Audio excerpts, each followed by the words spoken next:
The soft blue glow of Rose's skin rippled gently as she moved through the quiet research station. Her antennae twitched slightly, picking up the usual calm emotional signatures of her fellow luminary. Everything was in perfect order, just as it should be, until it wasn't. The strange energy reading appeared on her botanical scanner without warning. At first, she thought it was a malfunction. Station 447 had been monitoring this sector of space for 3 cycles without anything unusual appearing. She double-checked the reading, then triple-checked it. The signal remained. "Control, this is Junior Botanist Rose," she said into her communicator, her voice carrying the measured tones typical of her species. "I'm detecting an anomalous energy signature in Sector 7. The response came back with typical luminary efficiency. "Acknowledged, Junior Botanist. Please submit a full spectrum analysis." Rose's fingers danced over the control panel, her natural bioluminescence casting a soft light over the dark monitoring station. The readings made no sense. They showed patterns she had never seen before, wild fluctuations that seemed to defy the natural order her people so cherished. While she worked, something changed. The station's ambient noise shifted, and a slight vibration ran through the deck plates beneath her feet.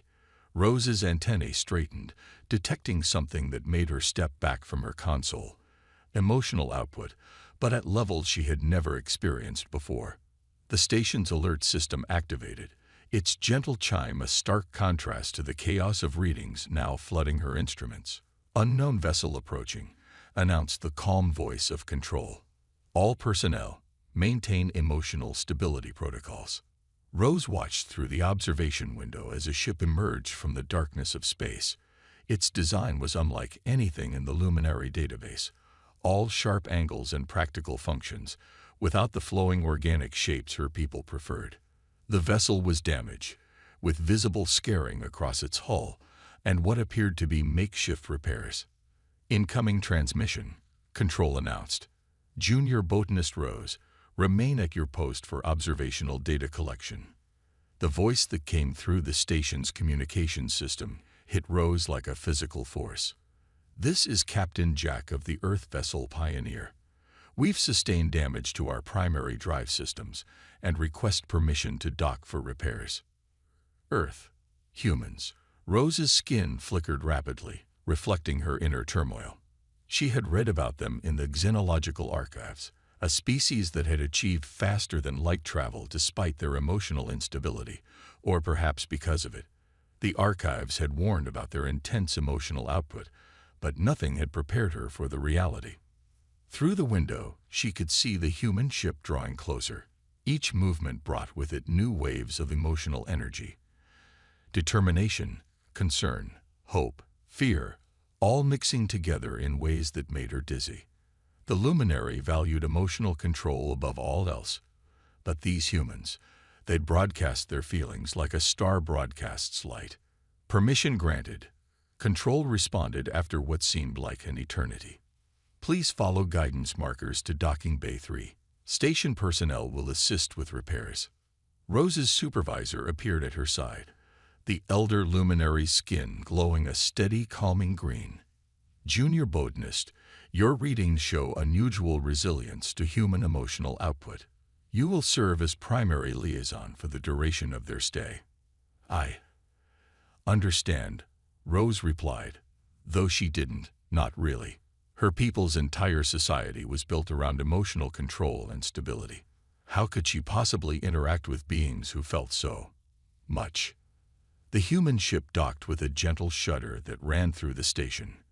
Rose watched as the airlock cycled, her antennae detecting the approaching storm of human emotions.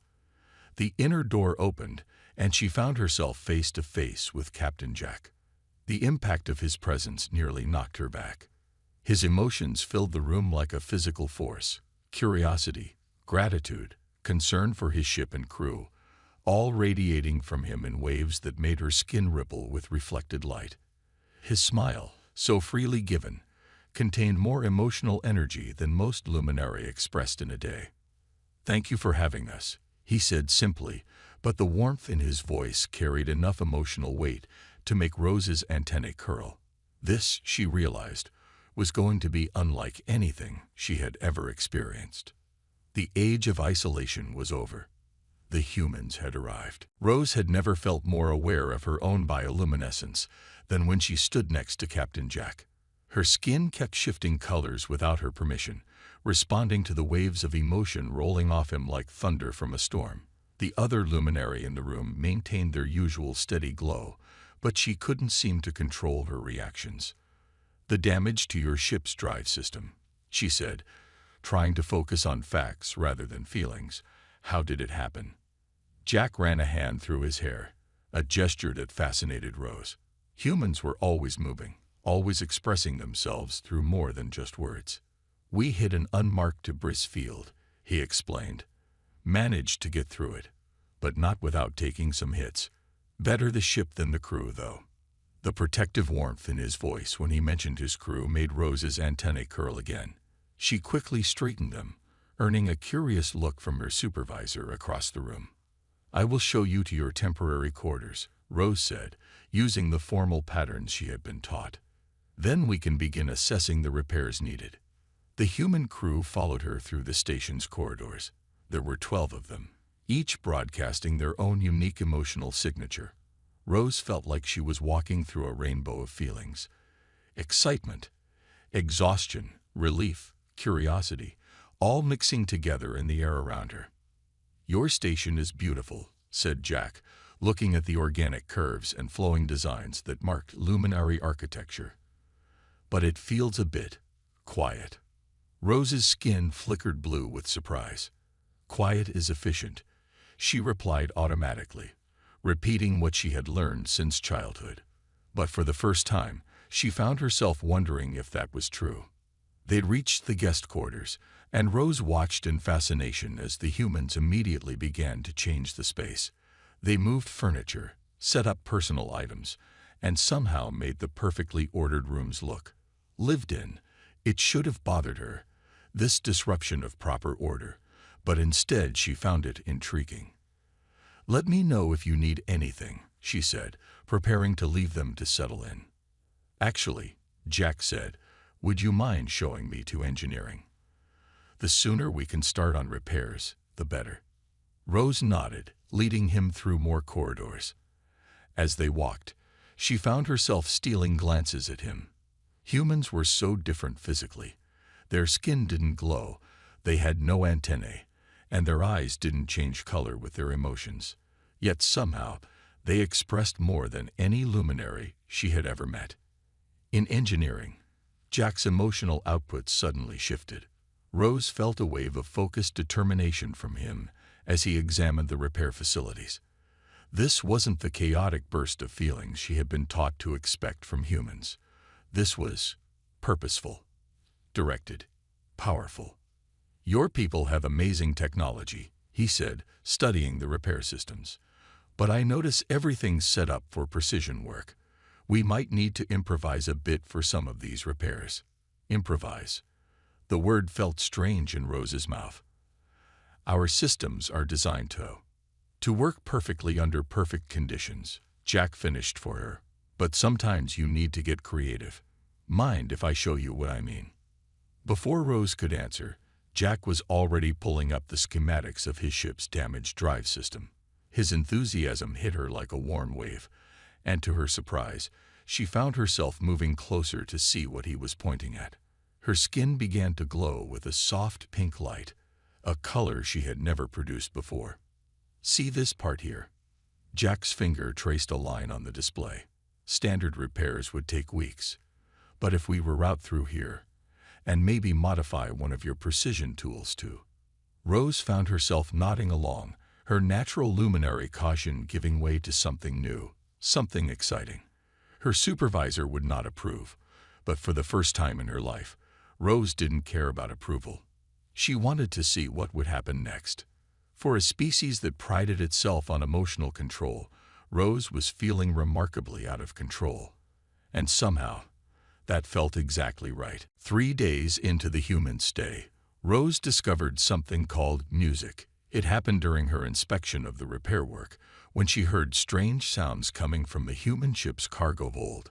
Her antennae twitched at the unfamiliar patterns, drawing her toward the source. She found two of the human crew members, Tom and Lisa, moving their bodies in strange ways while sounds filled the air. Her skin flickered rapidly with confusion. "It's called dancing," Captain Jack's voice came from behind her. "Would you like to try?" Rose's skin turned a deep purple with embarrassment. "Luminary do not move like that." "But you could," Jack said, stepping into the cargo hold. The music, as Rose would learn it was called, changed to something slower. "Here, I'll show you." Before she could protest, Jack held out his hand. Rose hesitated, her training telling her to maintain proper distance. But her antennae were already swaying to the rhythm, and her curiosity won out. The moment she took his hand, a new kind of emotional energy flowed through her. Joy, pure and simple, radiating from Jack as he showed her how to move to the music. Her skin began to pulse with the beat, creating patterns of light that made the human crew members gasp in wonder. "You're glowing like a disco ball," Lisa said with a laugh. "It's beautiful." Rose didn't understand what a disco ball was, but the compliment made her glow brighter. She was breaking at least 7 station protocols, but for once, she didn't care. Later that day, Jack introduced her to something called coffee. The dark liquid seemed harmless enough, but the moment she tried it, her antennae stood straight up. "Strong, isn't it?" Jack grinned, watching her reaction. "Humans run on this stuff." "It is intense," Rose managed to say.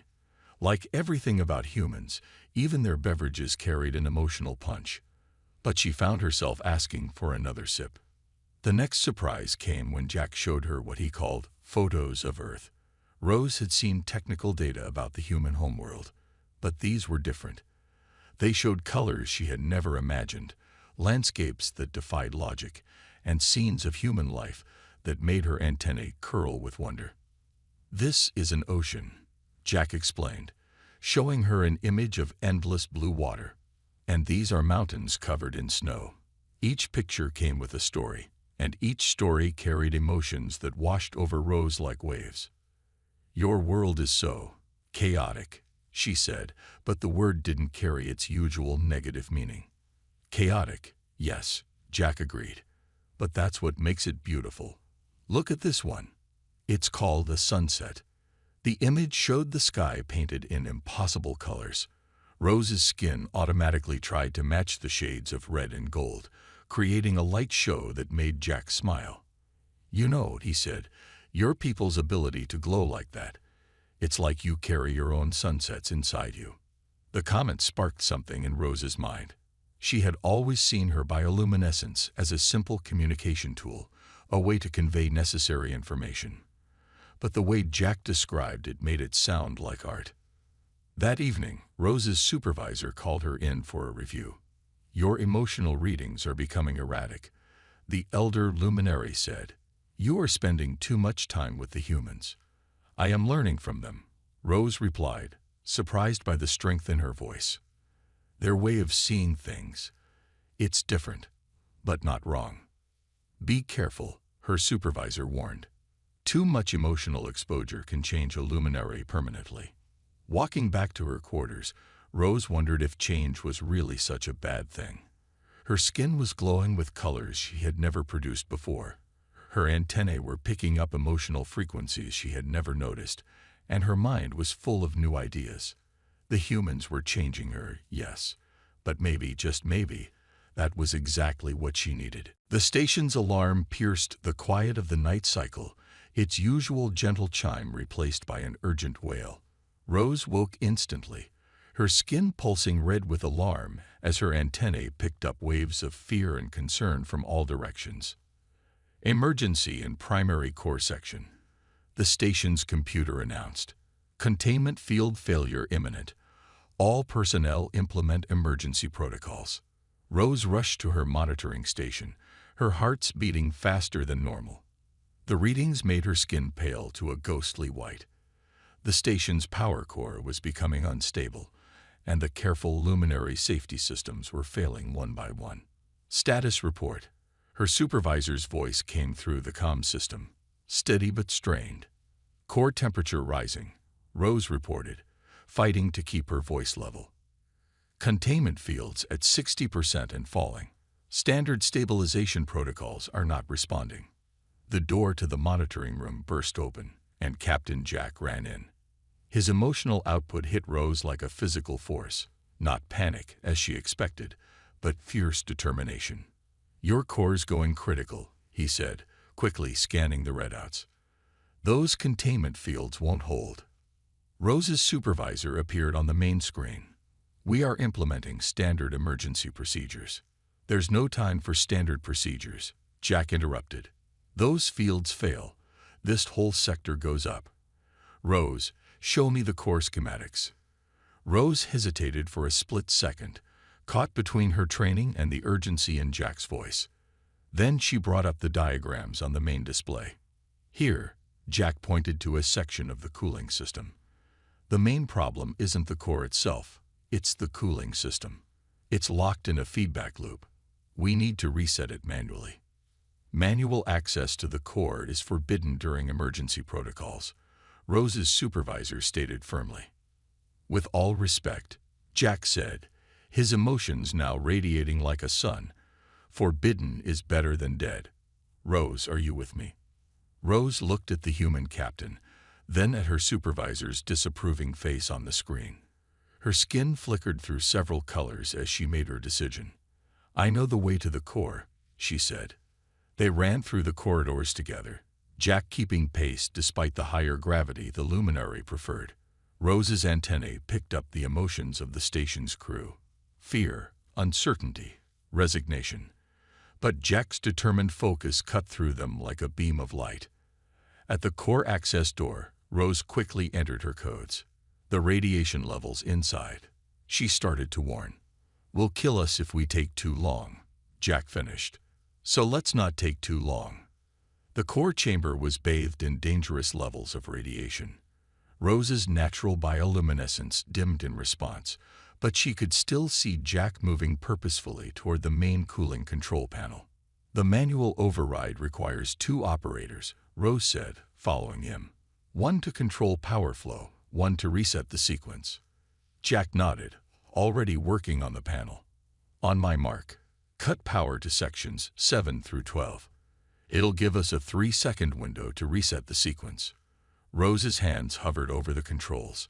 Everything in her training told her this was wrong.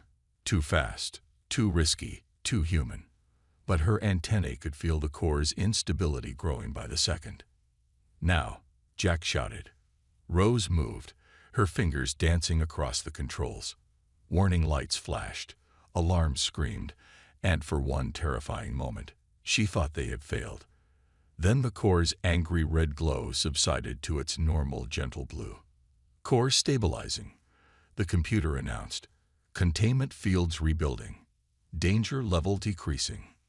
Rose sagged against the control panel, her skin cycling through colors of relief. Next to her, Jack let out a very human laugh. "Nice work, partner," he said, and the pride in his voice made her glow brighter than the core itself. Through the observation window, Rose could see her supervisor and other senior staff staring in shock. They had just broken every safety protocol in the manual. They had ignored generations of careful, tested procedures. They had acted on instinct and emotion rather than logic and order. And they had saved everyone. The meeting room felt colder than usual to Rose as she faced the station's review board. 6 senior luminaries sat before her, their skin glowing with the steady blue of judgment. Her own skin kept shifting between nervous purple and determined gold, much to their visible disapproval. Junior botanist rose. The head administrator spoke. "Your actions during the core crisis were unprecedented." Rose stood straighter. "We saved the station." "By ignoring every safety protocol," another administrator added. "By acting on emotion rather than logic. By following a human's intuition over proven luminary procedures." Through the window, Rose could see the human ship still docked at the station. Their repairs were almost complete. Soon they would leave, but Rose knew she would never be the same. With respect, she said, surprising herself with her steadiness, I believe we need to reconsider our understanding of humans. The administrator's antennae twitched in unison. Explain, the head administrator commanded. Rose took a deep breath. We've always seen human emotions as chaotic, dangerous, overwhelming. But what if we're wrong? What if their emotions aren't a weakness, but a different kind of strength? She gestured to the core monitoring displays. When the crisis hit, our logical procedures couldn't adapt fast enough. But Captain Jack's emotional response, his intuition, his quick thinking, she paused, searching for the right word, his humanity. That's what saved us all. You are displaying signs of emotional contamination, one administrator said. We should remove you from contact with the humans immediately. No. Rose's skin flashed bright gold, making the administrators lean back in surprise. What you call contamination, I call growth. The humans don't just feel emotions, they use them. Their feelings give them strength, drive them to solve problems in ways we never considered. She held up her hand, letting her skin create patterns of light she had learned from watching Earth's sunset pictures. Look at how much I've learned from them. I can express myself in new ways. I can think beyond our rigid patterns. You can be reassigned to a different station, the head administrator interrupted. Away from human influence. A wave of emotion hit the room. Determination, protectiveness, support. Rose didn't need to turn around to know Jack had entered the meeting room. Her antennae were already curling in response to his presence. If I may, Jack said, stepping forward, I'd like to share something with the board. The administrators glanced at each other, but nodded. Jack activated a small device, and suddenly the room was filled with readings. Data from the core crisis, analysis of response times, comparison charts between standard procedures, and their improvised solution. Your procedures would have failed, Jack said simply, not because they're bad procedures, but because sometimes you need both logic and emotion to solve a problem. Rose understood that. She kept her luminary precision, but wasn't afraid to add human adaptability. That combination saved lives. Rose felt her skin glowing brighter with each word. She had been so focused on how the humans' emotions affected her. She hadn't realized how much of her own luminary nature had influenced their solution. The head administrator was quiet for a long moment, studying the data. Finally, they spoke. Perhaps there is something to be learned here. I request permission to continue studying human luminary interaction, Rose said quickly. Not just for scientific purposes, but for the growth of both our species. Her skin was glowing with a new color now, a bright, clear light that seemed to combine luminary steadiness with human warmth. The administrators' antennae twitched as they sensed something they had never felt before, harmony between logic and emotion. Request granted, the head administrator said finally. But be careful, junior botanist Rose. You are entering unknown territory. Rose turned to smile at Jack, her skin pulsing with joy. Unknown territory was exactly where she wanted to be. 2 weeks after the core incident, Rose made a discovery that changed everything.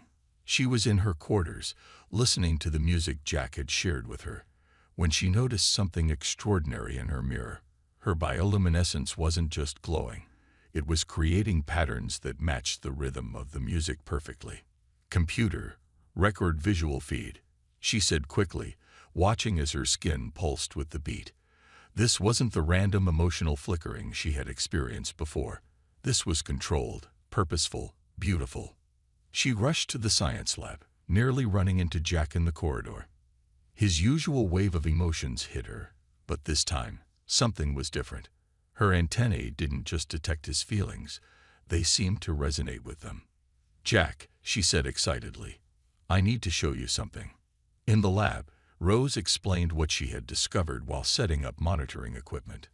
My species has always believed that human emotions were too intense for us to handle. But look at this. She played the music again, letting her skin create its light show. Then she asked Jack to stand closer, and the patterns changed, responding to both the music and his emotional output. "That's incredible," Jack said, watching the display. "It's like you're turning emotions into light." "More than that," Rose said, checking the readings. "My neural patterns are adapting. I'm not just sensing emotions anymore.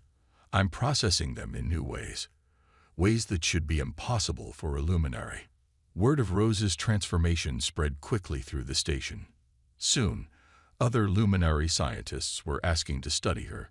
Some were horrified by the changes, but others were fascinated, especially when they discovered that Rose's new abilities went far beyond pretty light shows. During one test, she perfectly predicted how a human crew member would react in a crisis simulation, something no luminary had ever been able to do. In another, she demonstrated an ability to communicate complex emotional concepts through her bioluminescence, creating a new form of expression that combined luminary precision with human depth. "Your brain is rewiring itself," the chief medical officer explained, showing her the scans. "Your exposure to human emotions has triggered an evolutionary response we didn't know was possible." Rose looked at the images of her changing brain patterns. "Is it dangerous?" "Not dangerous," the doctor said, their antennae twitching with excitement. "Revolutionary." That evening, Rose found Jack in the station's observation room, staring out at the stars. His emotional output told her he was troubled before she even entered the room. "Your ship's repairs are complete," she said softly. "They are," Jack agreed, turning to face her. His breath caught as he saw her skin creating gentle waves of blue light that matched his melancholy mood perfectly. "You know, when we first arrived, I thought your people's emotional control was a limitation. Now I realize it's just a different way of experiencing feelings." Rose moved closer, letting her bioluminescence respond to the mix of sadness and wonder she felt from him. "And I thought human emotions were chaotic and overwhelming. Now I understand they're like music. Complex, beautiful, powerful." "Will you be okay?" Jack asked. "After we leave." Rose's skin created a pattern she had never made before, a swirl of gold and silver that spoke of hope and determination. "I'll be more than okay. The board has approved my proposal to start a research program. We're going to study this transformation, see if other luminary can learn to process emotions the way I do. Your crew's data will be invaluable." Jack's surge of pride made her glow brighter. "You're going to change your whole society." "No," Rose said, her antennae curling with certainty. "We're going to change it together." The board also approved regular visits from human ships. "For research purposes, of course." "Of course," Jack grinned. "Purely scientific." Rose's answering smile was accompanied by a display of lights that would have shocked her former self. She had started this journey overwhelmed by human emotions. Now she was helping to bridge the gap between two species, one heartbeat, one light pattern at a time. 6 months had passed since the Pioneer's first emergency landing at Station 447. The station was now unrecognizable from what it had been, where once there were only the soft blue glows of traditional luminary lighting. Now there were bursts of color as more of Rose's people learned to express their emotions through light. Rose stood in what used to be the formal reception area, now converted into a training center. Around her, 20 young luminary practiced controlling their emotional responses while watching human entertainment videos. Their skin flickered with various colors as they learned to process and express feelings in new ways. "Remember," Rose said to her students, her own skin creating gentle patterns of encouragement, "the goal isn't to suppress the emotions, but to understand them. Let them flow through you, like light through a prism." The door opened, and Jack walked in. He was wearing a new uniform now, official human liaison to the Luminary Science Council. Rose's skin automatically brightened at his presence, something that still made her students giggle with light pulses of amusement. "The new Earth ship is docking," he announced. "Fresh batch of volunteers for the exchange program." Rose nodded, her antennae curling with satisfaction. What had started as her personal transformation had grown into something much bigger. Now, humans came regularly to help Luminary understand emotions, while Luminary taught humans about finding balance and control. "Class dismissed," she said. "Remember to practice your light speech patterns." As her students filed out, Jack moved closer. "You know, when I first crashed here, I never imagined this would be the result." Rose's skin created the sunset patterns she had learned to love, mixed with swirls of deep purple that expressed her fondness for these memories. "When you first arrived, I thought I was going to break from the intensity of human emotions. Now I can't imagine living without them." They walked together to the observation deck, where they could see both the station and the ships docked around it. The station's exterior had changed too. Patterns of light now flowed across its surface, expressing the combined emotional state of all its inhabitants. It was beautiful in a way that merged both human and luminary aesthetics. "The council wants to expand the program," Rose said, her skin showing patterns of excitement. "They're talking about building a whole new station, dedicated just to human luminary cooperation." "I heard," Jack grinned. "They're calling it the Bridge. Pretty appropriate, don't you think?" Rose's antennae twitched with amusement. "Better than its official designation, Xeno-Emotional Research Facility 447B. They watched as the new Earth ship completed its docking procedure. Rose could already feel the emotional signatures of its crew. Excitement, nervousness, curiosity. Once, those feelings would have overwhelmed her. Now they were like different instruments in an orchestra, creating a symphony she could read and understand. "You know what the best part is," she said, turning to Jack. Her skin created a complex pattern that combined hope, joy, and determination. "We're proving that different species don't have to fear each other's differences. We can learn from them, grow from them." Jack's surge of pride made her glow brighter. "You did that, Rose. You showed everyone it was possible." "We did it," she corrected him. "Human and luminary, together." As if to emphasize her point, the station's lights dimmed slightly, letting the natural glow of its luminary inhabitants shine more brightly. The effect was magnificent. Hundreds of individuals, each expressing their own emotions through patterns of light, creating a living artwork that could be seen from space. Rose's own glow joined the display, adding her story to the greater picture. She had started this journey overwhelmed by a single human's presence. Now she was helping to guide two species toward a future where emotions weren't something to fear or control, but to understand and celebrate. In the space around them, stars twinkled their ancient light. But on Station 447, new lights were shining, telling a story of change, growth, and the endless possibilities that came when different worlds dared to understand each other.